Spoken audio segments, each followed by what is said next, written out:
બાળપણ એટલે થનગનાટ, અનંત ઉર્જા. પણ જ્યારે આ ઉર્જા અચાનક ઓછી થવા લાગે ત્યારે સમજવું કે કંઈક ખૂટે છે. શું તમારું બાળક વારંવાર તરસ્યું થાય છે, વારંવાર પેશાબ કરવા જવું પડે છે અને ભરપેટ ખાવા છતાં વજન ઘટી રહ્યું છે?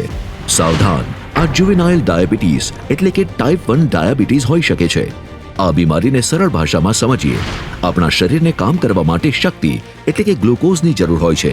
આ ગ્લુકોઝને શરીરના કોષો સુધી પહોંચાડવાનું કામ ઇન્સ્યુલિન નામનું હોર્મોન કરે છે, જે એક ચાવી જેવું છે.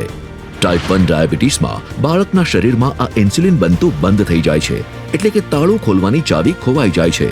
પણ ગભરાશો નહીં, ગુજરાત સરકાર આ મુશ્કેલ સમયમાં તમારી સાથે છે. આરોગ્ય અને પરિવાર કલ્યાણ વિભાગ દ્વારા T1DM ગ્રસ્ત બાળકો માટે વિનામૂલ્યે નિદાન અને સારવાર ઉપલબ્ધ છે. તમામ જિલ્લા સરકારી હોસ્પિટલોમાં ઇન્સ્યુલિન અને જરૂરી સલાહ વિનામૂલ્યે આપવામાં આવે છે. ડાયાબિટીસ એટલે પૂર્ણ વિરામ નહીં, યોગ્ય સમયે ઇન્સ્યુલિન અને થોડી કાળજી. બસ તમારું બાળક ફરીથી મેદાનમાં દોડવા તૈયાર. વધુ માહિતી માટે નજીકના સરકારી દવાખાનાનો સંપર્ક કરો.